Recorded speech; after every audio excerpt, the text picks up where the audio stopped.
By the way, welcome back, Pastor Jeremy at Marjorie.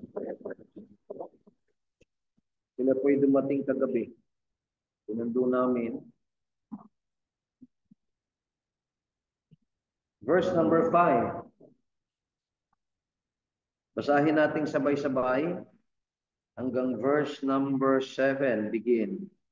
If any of you lack wisdom, let him ask of God, that giveth to all men liberally and upbraideth not, and it shall be given him. So I want you to notice here in verse 5, there is a need. And in order for that need to be met, anong dapat natin gawin? Pray. If any of you lack wisdom, kung sino man sa inyo ang kulang sa karunungan. Hindi, alam niyo mga kasama, ang karunungan mas mahalaga kaysa pera. You can have money, but if you don't have wisdom, hindi ka pa rin magtatagumpay. Wala kang pera, but if you have wisdom, magtatagumpay ka. If any of you lack wisdom, let him ask in faith, let him ask of God, that giveth to all men liberally, na nagbibigay ng sagana. So, pray for wisdom. Kayong mga binata, pag kayo'y kayo'y naghahanap ng mapapangasawa, you pray for wisdom. Dapat po ngayong umaga ang ating pag-aaralan ay a good father looking for a son's bride. Yun dapat pag-aaralan natin this morning, but I chose to teach this dahil kailangan natin. Now, look at verse 6. Basahin natin and 8. Begin. But let him ask in faith, nothing wavering, for he that wavereth is like a wave of the sea, driven with the wind and tossed. For let not that man think that he shall receive anything of the Lord. Chapter 4 po, basahin natin verse 1 to verse number 3. Ready? Begin. From whence come wars and fightings among you? Come they not hence, even of your lust that war in your members. Ye lust and have not, ye kill and desire to have, and cannot obtain. Ye fight and war, yet ye have not, because ye ask not. Ye ask and receive not, because ye ask amiss, that ye may consume it upon your lust. May the good Lord bless the reading of his words.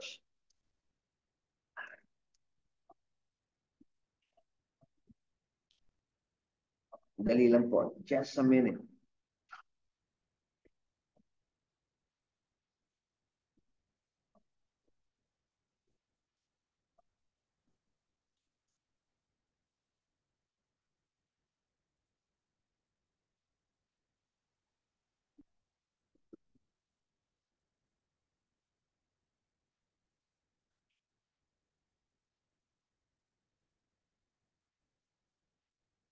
Okay. Ang ating pong pag-aaralan this morning is about prayer. Patungkol po sa pananalangin. Now let me start with these words. God is the God of peace. Ang Diyos ay Diyos ng kapayapaan. In other words, God is the God of order. Siya po ay Diyos ng kaayusan. Yan po ay nakalagay sa 1 Corinthians chapter 14, verse number 33. Ito po ang sabi ng Biblia. Dahil, alam niyo po, ang church sa Corinto, pag sila'y sumamba, ang gulo-gulo. May daladalang mensahe, may umaawit, may exhortation. Wala sa kaayusan. Walang kapayapaan. Ang gulo-gulo. Kaya dito sinabi ni Apostle Paul, for God is not the author of confusion. In the church in Corinth, lahat nag-speaking in tongues. Kaya inilagay ni Paul sa kaayusan, sabi niya, pag kayo ay nag-speaking in tongues, isa-isa lang. Hanggang 2, 3. At kinakailangan may interpreter. Alam niyo sa ngayon, pambihira, punta kayo sa isang Pentecostal gathering. Lahat nag-i-speaking tongues, sigaw dito, sigaw doon. Kaya itong nasabi ni Apostle Paul, God is not the author of confusion, but of peace, as in all churches of the saints. Kaya asahan natin mga kasama, Now, dahil ang Diyos ay Diyos ng kapayapaan o kaayusan, meron po siyang mga panuntunan.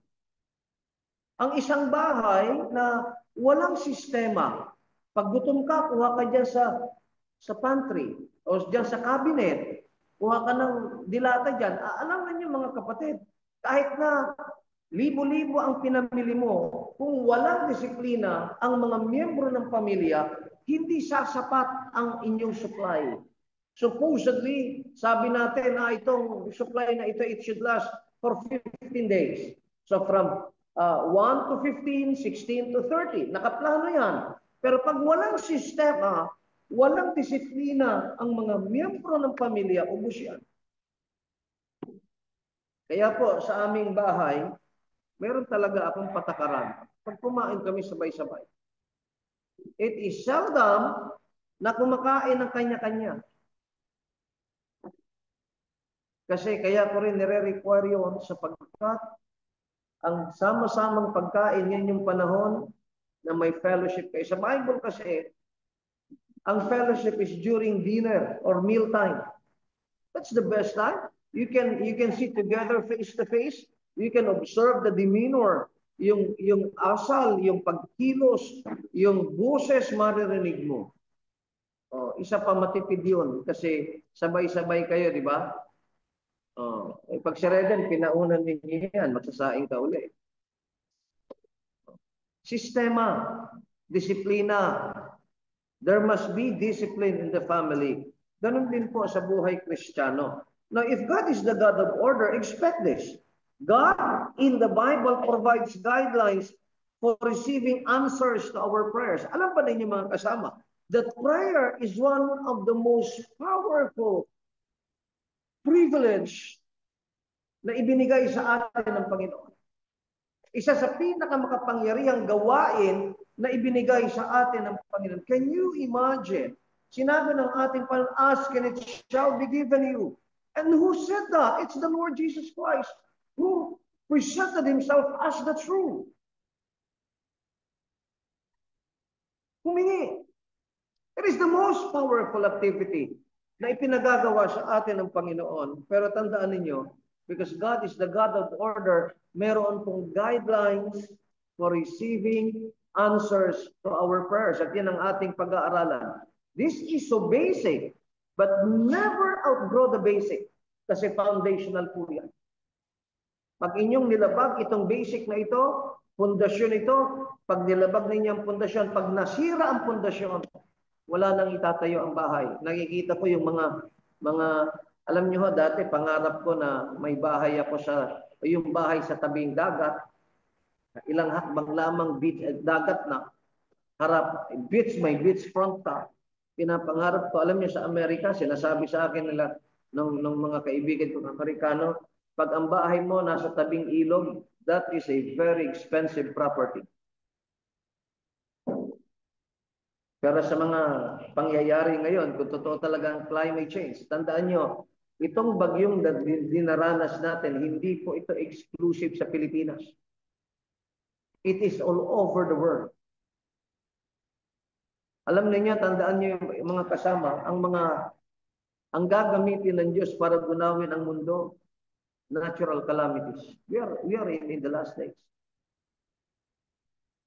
Pinapangarap ko po yun. Pero mapanganib na sa panahon natin. Meron tayong isang kapatid, dito na save po yun, nasa pangalan ng lugar nila, Russell Hill? Rocklin, California.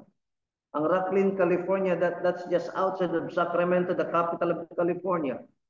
Sabi niya sa akin, mahal ang mga properties dito, Pastor, kasi isa ito sa maayos na lugar sa California, Rocklin, California. Naalala ko nung siya nasa Modesto, California pa. Sabi niya, aalis ako dito sa Modesto. Punta ako ng Santa Barbara, bibili ako ng property sa tabi ng dagat. Sabi ko, huwag ka nang bumili sa tabi ng dagat, panganib. Nabalik ho tayo sa ating pinag-uusapan. Ang Diyos nagbigay sa atin ng guidelines kung paano natin matatanggap ang kasagutan sa ating panalangin. Gusto ko pong idiin ito bago ako magsimula, bago ko isa-isahin ang mga guidelines ng Diyos na inilagay sa Biblia sa answered prayers. Violation of any of these guidelines will result to an answered prayer. Yung paglabag sa mga tuntuning ibinigay sa atin ng Panginoon, magre-resulta sa hindi pagtugon ng Diyos sa ating mga panalangin.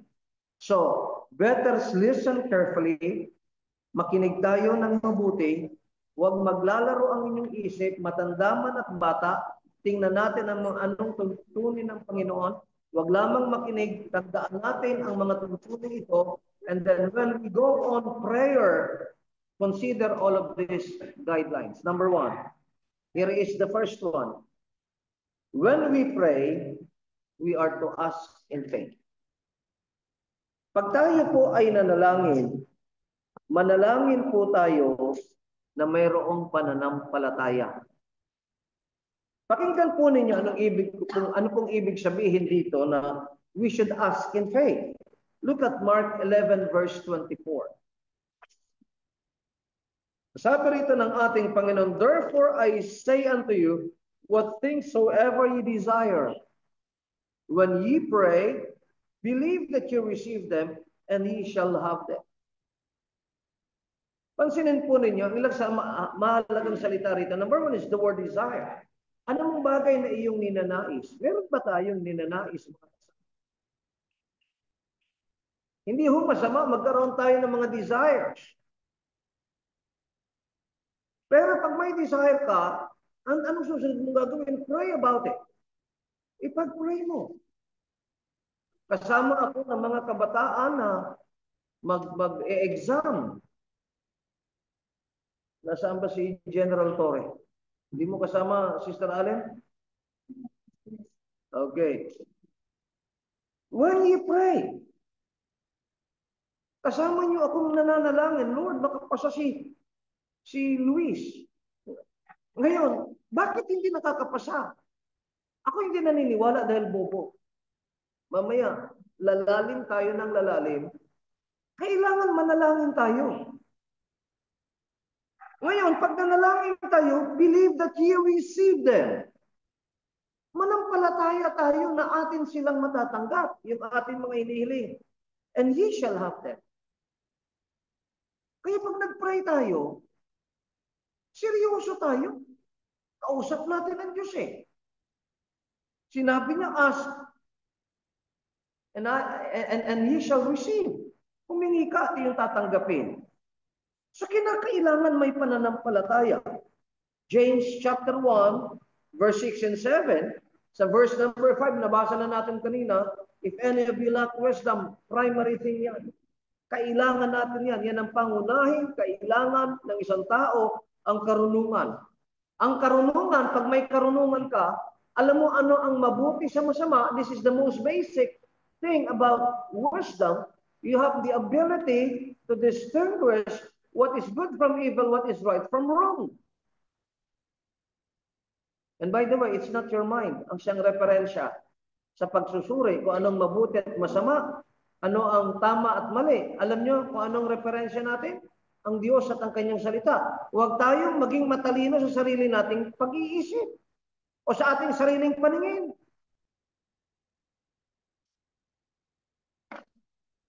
Look at verse 6 and 7. But let him ask in faith.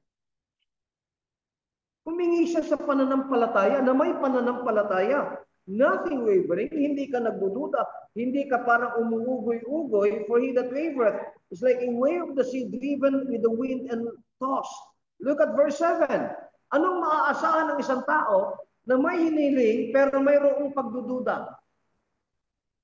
Anong aasahan mo? Wala kang dapat asahan. Napansin niyo verse 7? For let not that man think that he shall receive anything of the Lord. Huwag niyong hayaang mag-isip ang taong yun na meron siyang tatanggaping anuman sa Panginoon. Pag may hiningi tayo.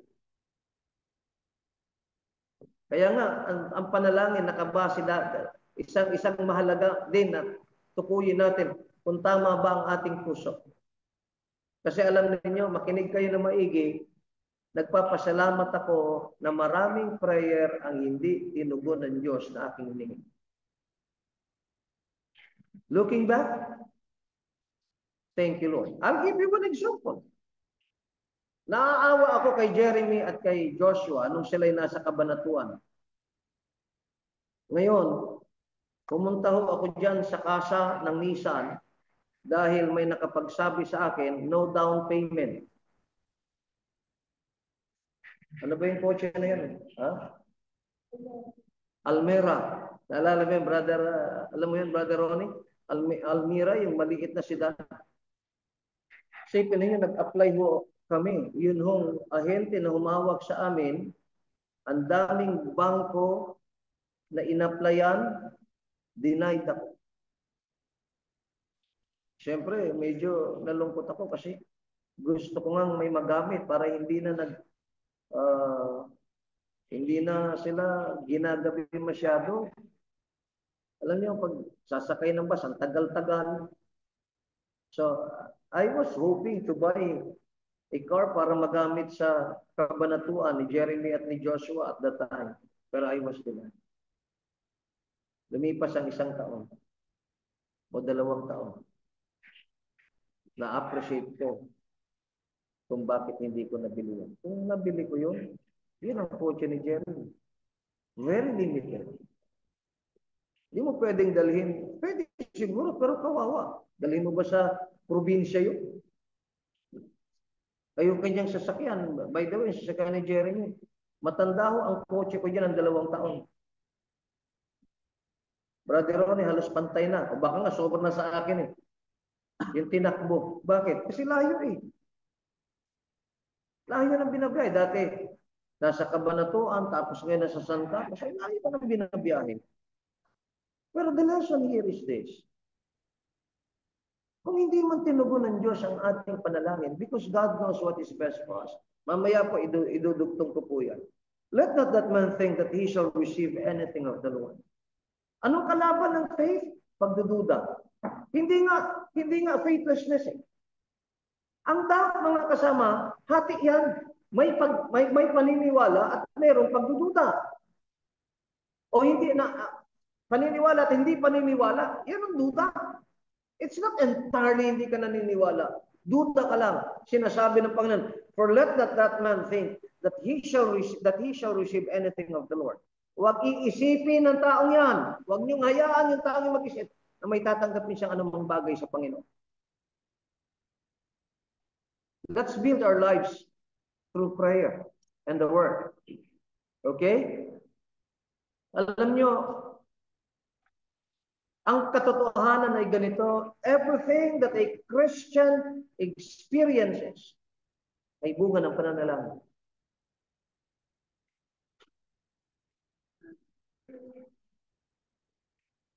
Kung naniniwala kayo sa Diyos at sa kanyang mga salita, magpipray kayo. Kaya nakalulungkot mga kasama. Alam niyo po, mahirap namang tao talaga. Kasi, sabi nga nila, pastor lang ako. Pero never in my life na nagduda ako na kaya akong pagpalain ng Diyos. Ako'y punong-puno ng pag-asa. Hanggang sa ngayon, mga kasama, nung kami nag-usap ni Pastor Seb at ni Pastor Sherwin nung isang araw, mahaba ang aming pag-uusap. Hindi ko naman alam ang plano nila. Kasi ako napafocus na ako sa Pilipinas. Hindi ko alam ano ang kanilang plano. Nung pinlano ko po ang Australia, wala akong alam sa kanilang plano. Nung malaman ni Pastor Sherwin, ako'y papunta ng Australia, agad siyang tumawag kay Pastor Steve. Kaya nag-usap kami. Of course, ang AIT, marami pong patakaran yun. Marami pong patakaran. At ako naman ay sumasang-ayon sa mga patakaran. Pero hindi ko nilimitahan ang aking sarili sa magagawa ng AIT. Hindi naman ang Diyos ko. Kaya nung nag-uusap po kami, isang bagay, kasi alam ko naman ang gusto niyang sabihin. Ang gusto naming bunga ay mga Inday, mga katutubo, mga taga-ron. Kung nasa Pilipinas ka, Pilipino. Kung ikaw ay pupunta ng Singapore, Singaporean. Australia, Australia. Naintindihan ko po yun. Wala pa akong tutol doon. Nire-respeto ko yun. Kaya sabi ko sa kanila, huwag kayong mag-alala. Hindi ko pabibigatin kayo sa lakad kong ito.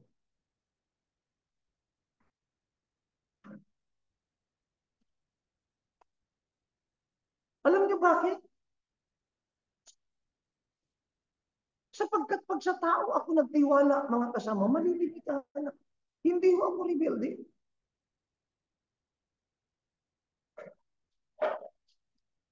Kung halimbawa, ang gagawin ko lamang, saka ako hakbang pag kumpleto na lahat.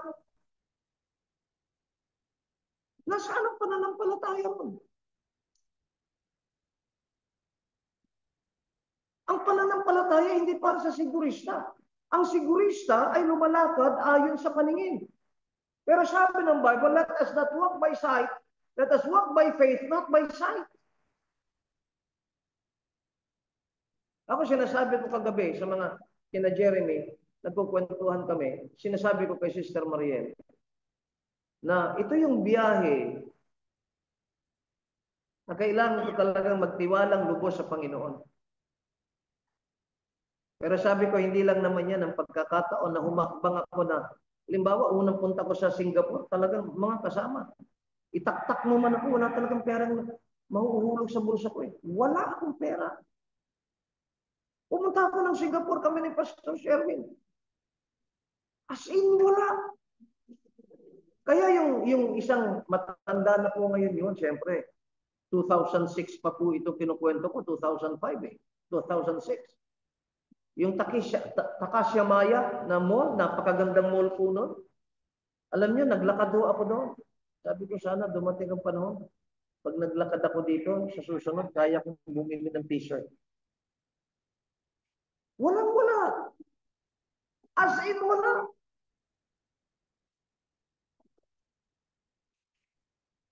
Pero anong naging resulta po noon? Nung nandun ako sa Singapore that week, I think, yun po yung week na I was so prayerful. Early in the morning, nagmamakaawa ako sa Panginoon, Lord, gabayan niyo po kami sa aming kakausapin kung paano kami magsisimula ng gawain sa Singapore. Walang naniniwala sa akin. Meron ako ditong nakausap na galing sa abroad. Sabi niya, Pastor, why Singapore? Why not in Hong Kong? Why Singapore? Ano masasabi ko? Because this is where God is leading us to. And look at now what's happened in Singapore. Hindi man kilalanin ng isang grupo ng mga mananampalataya, kami ni Pastor Sherwin, but we started, yun pong sinimulan, yung gawain ngayon ni Pastor Nap Kahiping. We started that work. Nung iniwan kay Pastor Nap Kahiping, may tao na po yun. When ito sa Mount Calvary, sinimulan ni Pastor Sherwin muli. Walang Filipino ministry there. Pero it all started with this poor little church dito sa Veterans Village many years ago. No one believed that it can be done. Nung ako ay nagplano pumunta ng Amerika, no one believed me. Except my father. Ang kinukwento ko sa aking ama, napangiti siya. Kaya naman ako, malakas ang loob. Because you can ask God in faith. Call unto me, and I will answer thee, and show thee great and mighty things which thou knowest not. Let me go to number 2, guidelines in prayer. Ask in faith. Ask in faith. Number 2, when we pray, pray with right motives. Ano ang motibo mo sa iyong hinihingi? Halimbawa, I will go to Australia. Tanungin niyo nga ako, am I planning to pastor there? No.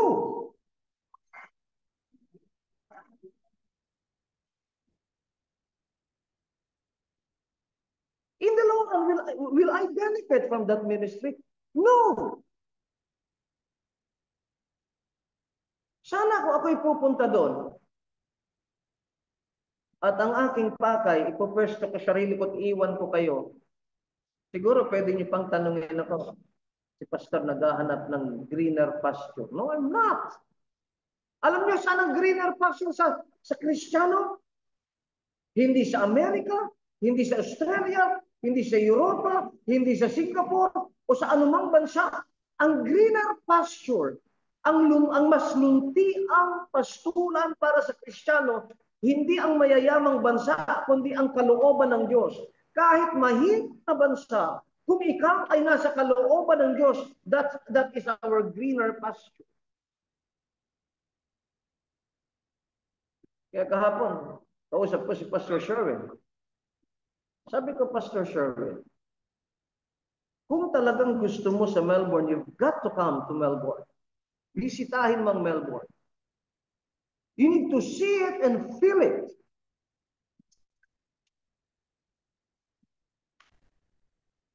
Sabi ko, kung dyan ka nililid ng Panginoon, mag-giveaway ako. I let you do the work in Melbourne. Pero you've got to come and see the work. Kung dapat ba? Kasi there's another option for him to, meron isang church na tinuturn over sa kanya sa New Zealand.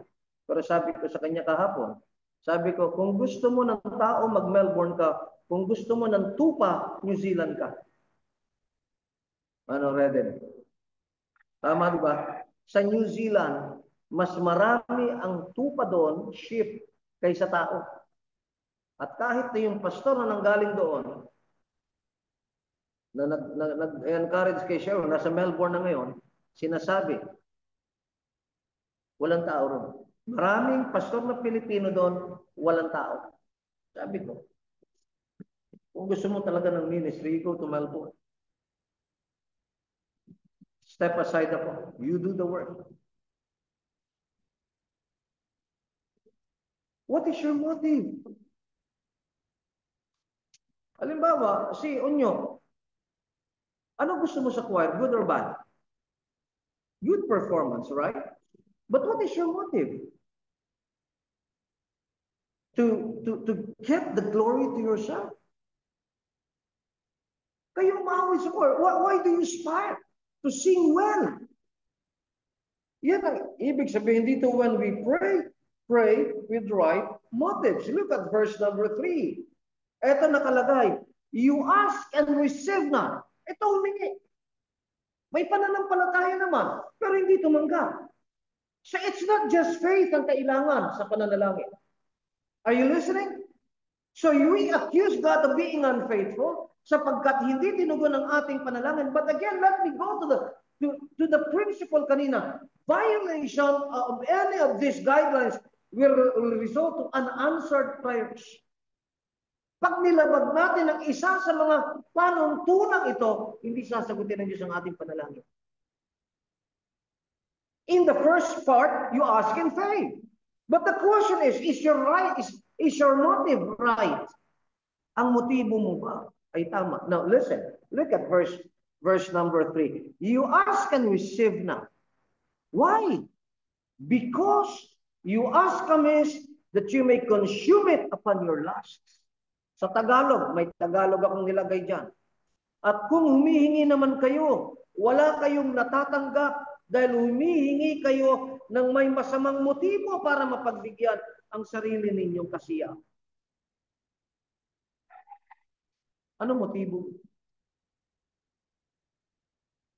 I go for excellence. Ayoko po ng mediocrity. Pwede na yan. Ganyan maraming Pilipino. I go for excellence. Pero why do I go for excellence? Why do I pursue excellence? Bakit ko hinahabol ang kagalingan? Is it for my glory? No, if that's for my glory, God will never bless me. Hindi ako pagpapalain ng Diyos. Hindi tutugunin ng Diyos ang aking panalangin. Kung halimbawa, alam nyo, may daya ang mga Kristiyano eh. Tingnan ho ninyo ha, pag may mga problema tayo, may mga hinihingi tayo, ang sisipag nating manalangin. Marami ko nakikita ganyang Kristiyano. Pero tingnan po ninyo, pag natapos na po yung kanyang hinihingi, hindi mo na makikita na nanalangin. Sa akin may daya yun. Alam ng Diyos ang ating puso. Wala kayong natatanggap dahil humihingi kayo ng may masamang motibo para mabigyan ang sarili ninyong kasiyahan.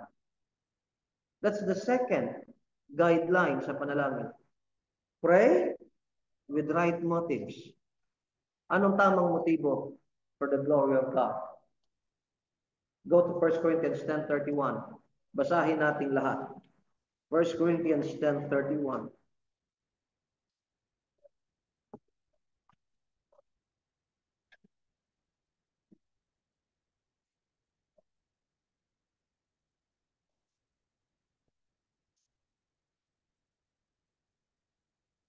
Okay?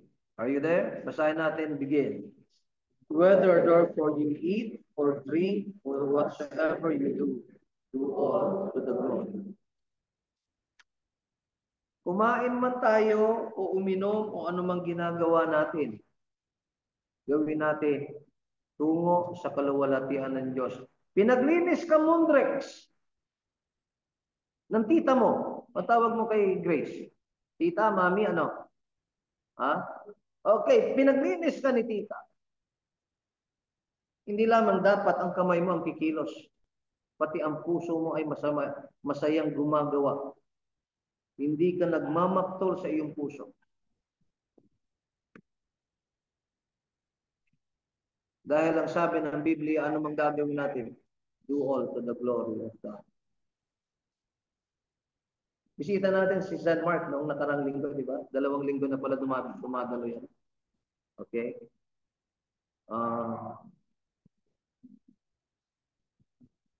Ang payo ko kay San Mark, galingan mo yung pagiging husband. Alam nyo kasi, ang aking doktrina talaga bilang asawa, hindi ko hinahanap ang kasiyahan ko. Hinahanap ko ang kasiyahan ng asawa. Kasi, narinig mo naman ito, Jake, diba? Sinasabi ko lagi, kaya kong pasayahin sarili ko. Kaya kong aliwin ang sarili ko. Kaya kanina, tinanong ko si Sister Mariel kung napapasaya ko ba siya. Nagmamaktol na siya. Pagkasama ko siya sa Amerika. Lagi mo na lang akong sinasama sa Amerika. Ganun ba yan, Sister Mariel? It costs a lot pag dinala ko siya. Sa totoo lamang, hindi naman ako nagtitipid. Pag halimbawa, sabihin ni Sister Mariel, gusto kong bumili ng ganito. Pero sa totoo lamang, Sister Mariel, low maintenance siya.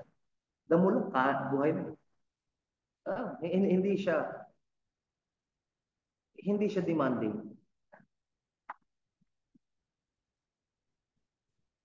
Narigaluhan ko po siya ng iPhone. Yung iPhone niya ngayon.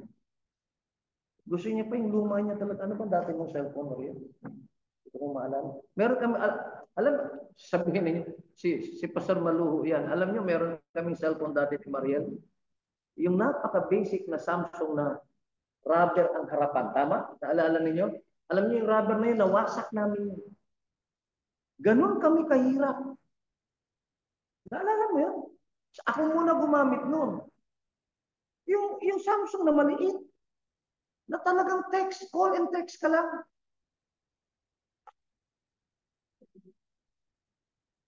Mahalaga ang motibo. Do all to the glory of God. Alam ninyo, halimbawa, kahit naman pangarap ko na maging masaya ang asawa mo. Pero hindi dapat abusuhin. Dapat yung asawa mag-iisip din, marapat ba? Sa totoo lang, alam nyo, nung kami magsimulang magmahalan ni Mariel, Ibang pangliligaw ko sa kanya. Sabi ko sa kanya, magandang partnership, sabi ko sa kanya. The best tandem that could never be. May biyudo ako nun. Sabi ko, pinakamagaling na partnership na hindi pwedeng mangyari. Ewan ko kung ano dating kay Sister Morel, siguro, lalong na in love Sister Nanay Sol. Kasi hindi ko naman siya inakit na mahalin ako dahil nakikita ko na medyo mabigat na laban. And then nung kami nga nagmahala na, naku, daming laban. Kaya sabi ko sa kanya, ayokong maghirap ka. Because that has always been my goal in life. Ba't naman ako mag-aasawa at maghihirap under my care, Nanay Sol? Ano ba ako sa dista?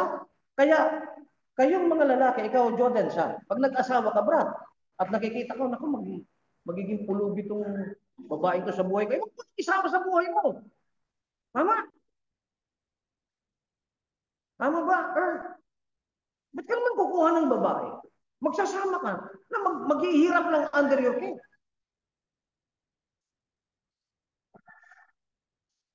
Pero kayo naman mga babae, huwag mong pahirapan ang inyong gusto. Alam nyo, hindi nyo po alam na pag kami ni Sister Mariel nagbabiyahe, meron po siyang sariling funds. Minsan, bibigay niya sa akin ang kanyang debit card. Debit card niya nun, yung GCash. Oh. Gamit namin sa US yan. Sabi ko, hindi ako na. Hindi ako na. Diba, Brother Ronnie? Nagtutulungan. Nagtutulungan. Ha? Kaya, she is my queen. But she is also my maid servant. Ganun din naman ako. I am his king. But I am her servant as well. Kaya ang payo ko kay San Mark, Brad, pag-igihan mo maging mabuti kang asawa. Love your wife. Take care of your wife. Make her happy.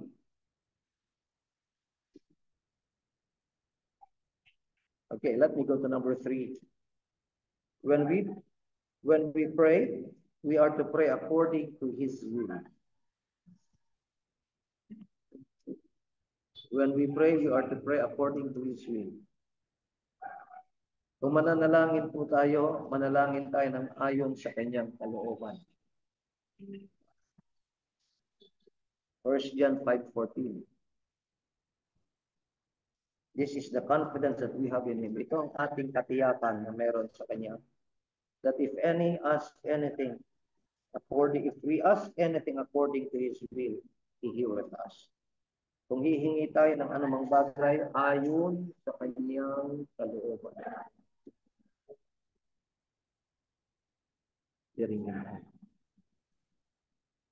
May kwento ko lamang. Si Joshua, nagkagusto kay din agad yan. Na napapansin ko, service na. Ang focus niya pa rin si Den.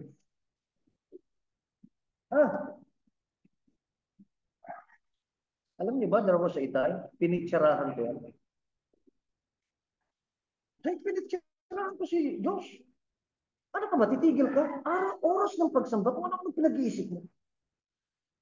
Ano niyo si Josh? Pinitsarahan ko yan dyan. Sobrang galit mo. Paano ang nagkabalik? Ayaw mo magpapigil? Ano ang pagsamba? Ano inaatupag mo? Kasi nakikita ko eh. Nagbubusangot kasi hindi siya pinapansin din. Natatakot siya din sa akin eh. Kasi hindi pa panahon.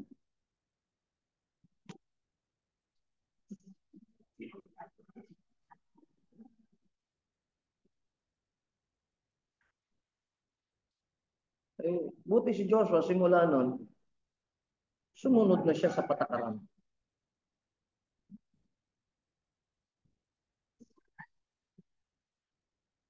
humingi na siya ng, pag nung tapos na si Den, humingi na siya, pwede po siyang umakyat ng ligaw.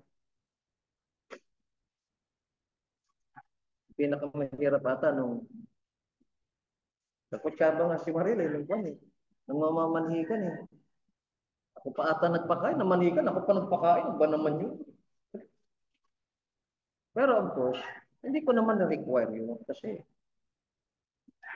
simunod naman at napapanahon na. Ba't ko naman pahihirapan? Binubusta ako ng mga pastor. Kasi lalo na si Pastor Mike, sabi niya sa akin, sobra pa kung magbantay sa anak mo, kawawa naman si Joshua. Sabi ko, may tamang timing. May tamang timing. O di masaya sila ngayon. Ah, wala naman. Hindi naman ako nagsabi na, mapangasawa mo din, kailangan kaya kang bilhan ng kotse. Walang gano'n. Walang material na bagay. Isa lang talaga, hiningi ko, then magkaroon ka ng asawa na kaya kang sunuhin. Yung mayroong spiritual leadership. That's all I would like for you.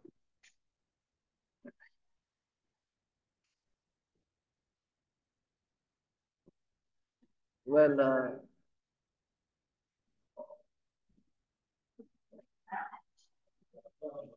good morning, Ron.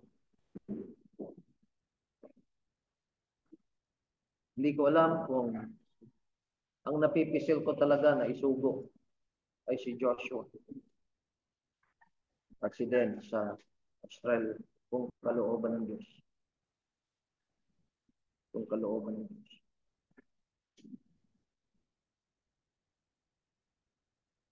Kaya, hingi tayo ayon sa kalooban. Kung ang kalooban ng Diyos, sa kabanatuan siya, fine. In fact, ang payo ko kay Diyos, huwag mo munang isipin yung Australia, you do the work, huwag kang maapektuhan ang puso mo na lumipad na. You just focus on the work sa kabanatuan. Kung talagang kalooban ng Diyos, sabi ko sa kanya, nung isang araw, sabi ko, maybe on my next trip, dadalhin kita. Hindi ko alam paano kita dadalhin. Kasi maraming requirements eh. Pero kung kalooban ng Diyos, magbubukas ang Diyos ng pinto. Because I want him to see and feel the word. Pero syempre, ang mabigat dyan. Kaya nga, napaka-wise ng ating sistema. Sa tuwing tayo'y nagsusugo, dalawa lagi ang magkasamang preacher. Si Jeremy at si Toto. Pastor Ira at Pastor Eden. Pastor Joshua at Pastor at Preacher John. Bakit natin gustong gawin yan? Nang sa gayon, pag mayroong pagkilos ang Diyos, no, listen, the work must expand. Dapat lumago ang gawain. Lumawak ang gawain. Mayroong mga nagtatanong sa akin, Pastor, ba't kayo di magsimula sa Africa? Alam mo, sagot ko, brother, sagot ko, ba't baka ikaw tinatawag mo? I'm just being honest. I know my capacity.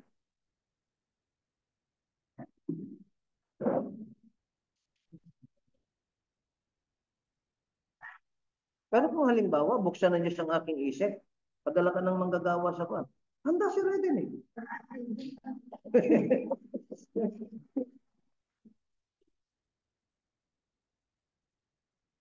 Ask according to His will. Alam niyo, listen.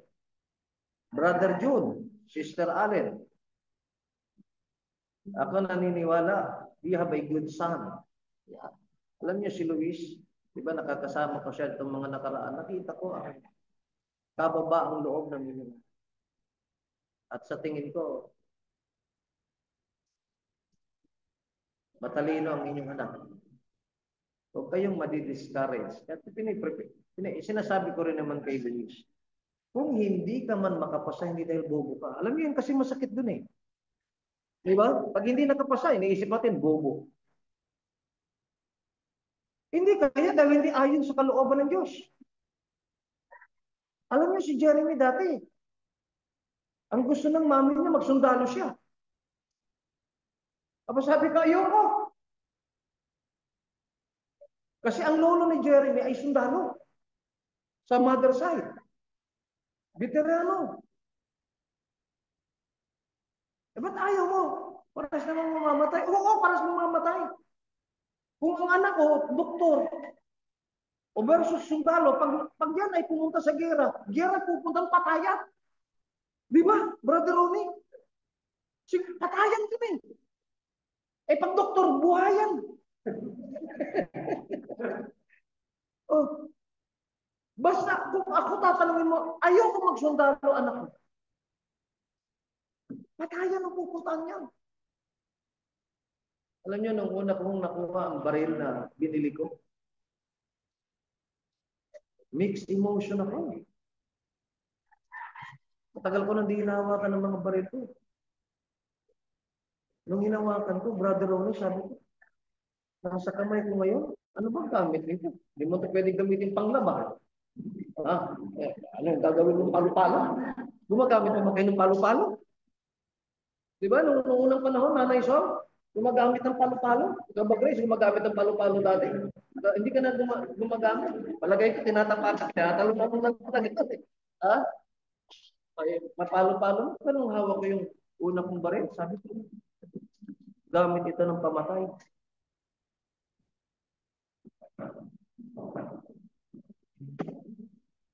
Kaya alam niyo, huwag kayo ma-discourage. Maybe you have set your mind to do something, but God said, no, that's not your direction.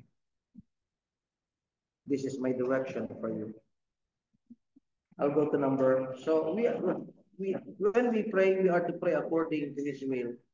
Pag nanalangin tayo ayon sa kanyang kalooban, diringgin tayo ng Diyos. Eh paano natin malalaman ang kalooban ng Diyos? Kaya nga nag-aaral tayo ng Bible. Halimbawa, si Kay magsabi, Panginoon, sana po ligawan na ako ng kapitid.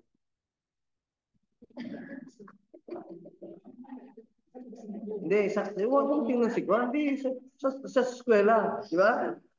Christian yan eh. Baka pag Christian yan, sagot ng Panginoon, yes. Di ba? Kasi Christian.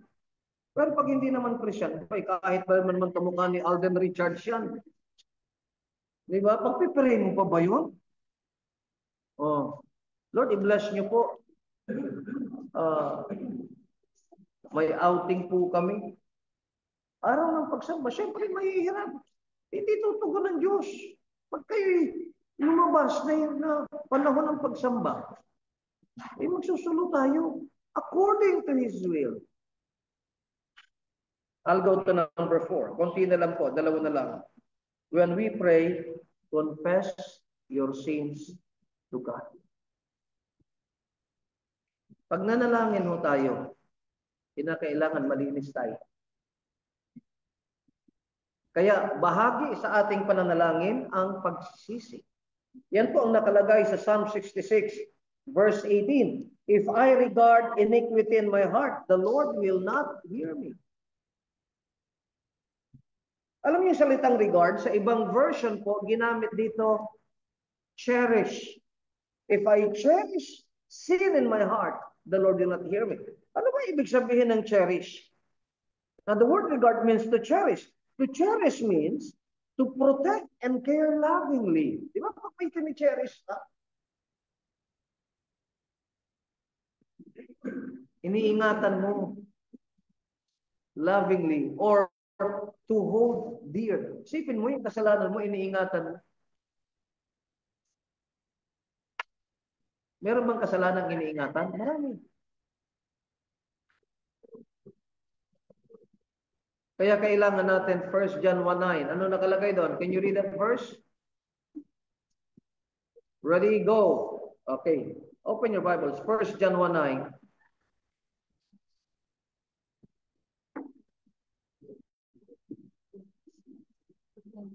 Read. If we confess our sins, He is faithful and just.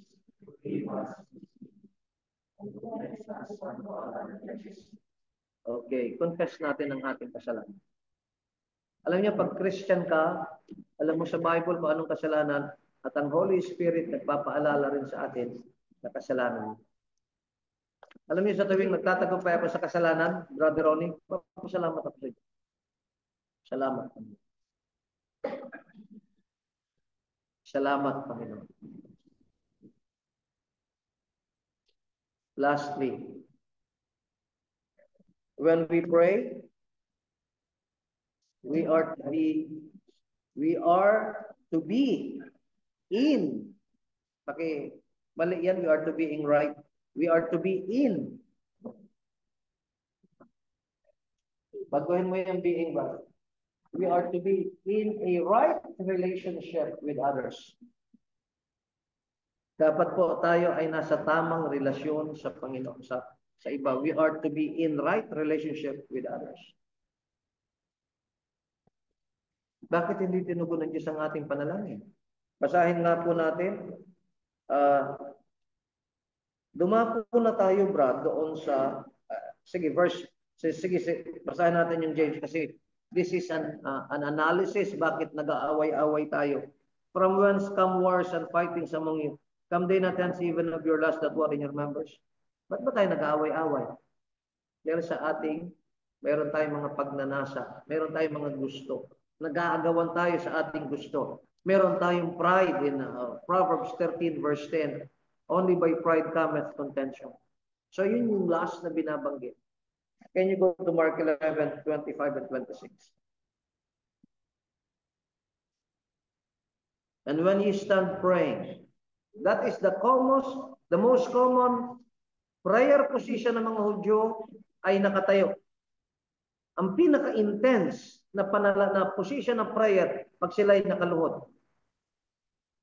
Okay? Pag sila lumuhod na, ibig sabihin nagmamakaawa na po yun. Dito, the most common. And when you stand praying, forgive if you have ought against any. Kung tayo dahil po ay tumatayo na nananalangin, magpatawad. Kung meron kayong anuman sa kanino man. Ano ba to? Against any. There are times I would pray. Halimbawa po, pag ako'y nagpipray,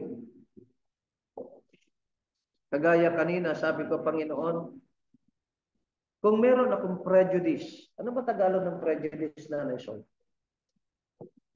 Nag-iisip ka ng masama. Tama? Ha? Tama ba, Maria? Prejudice, okay? Kung meron kang prejudice, o di kaya pakiramdam mo mas mataas ka sa iyong kapwa, yan ang aking dalang. Lord, kung meron akong prejudice sa tao, I just don't like the person. Halimbawa, if that is the only reason, I just don't like the person. You've got to challenge yung feelings na yan eh. Kapag, halimbawa, ayaw ko kay Reddy, ba't ba ayaw ko kay Reddy? Ang gwapo naman yan, di ba na ba? Oh, ba't ayaw ko kay Reddy? I should challenge that feelings. Di ba meron tayong ayaw? Sisters, meron kang ayaw, tama? Oh, you've got to challenge that feelings. Ba't ayaw mo sa taong yan? Naiintindihan ko kung sabihin ni Sister Rose na mukha kasi ng tatay ni Julian.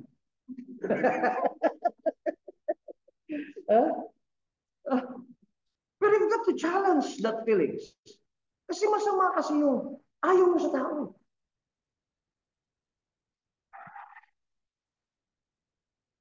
Ako kahit pastor, sinusuri ko, nananalangin ako, Panginoon, is this just prejudice I am feeling right now? Alam niyo dati, akala ninyo madali magpastor. Alam niyo sa totoo lang, ang trabaho ng pastor, manaway, magpagalit, magtuwid. Madali ba yun? Hindi mo madali yun. Pero sa mahabang panahon, pagkatapos kong magalit, halimbawa sa ilang miyembro, nagagalit ako sa sarili ko. Ba't nagagalit sa mga tao yan?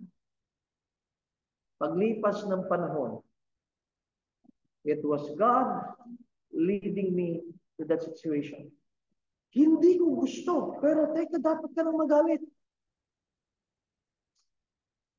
Pag dapat ka nang magalit, hindi ka nagagalit.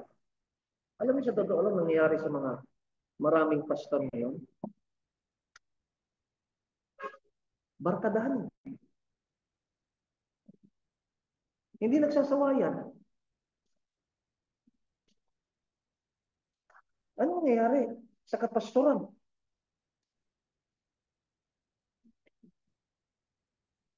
Na, halimbawa, nasa Bible,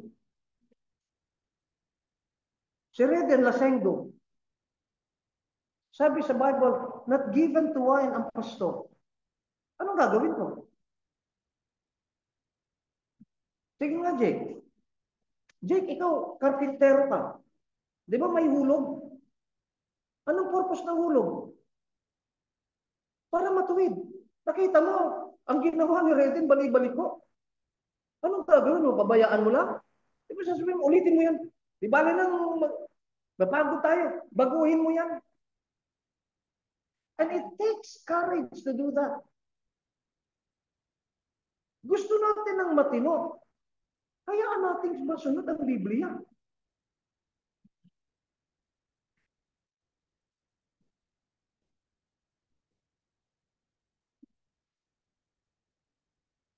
Kaya, kung marami mang naalis sa AIT, mga kasama, palagay ka naman si Jeremy. Jeremy, hindi ba ako nagtiyaga? Hindi ba ako nagtiyaga? Hindi ba ako nagpaalala? Hindi ba ako nanikluhod sa kanila na ayusin natin?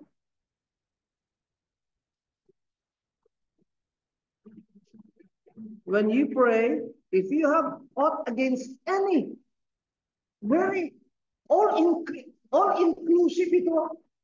Kahit sino, meron kang naramdamang mali. Forgive, magpatawad ka. That your Father also which is in heaven may forgive you your trespass.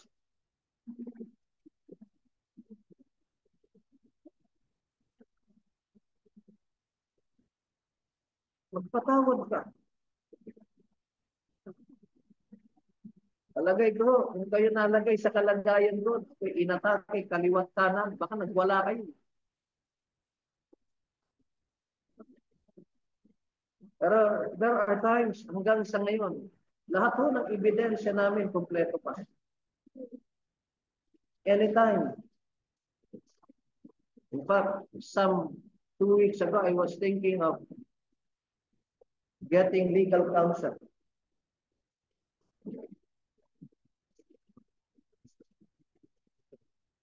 Maniwala kayo mga kasama. Kung I'm going to take that course,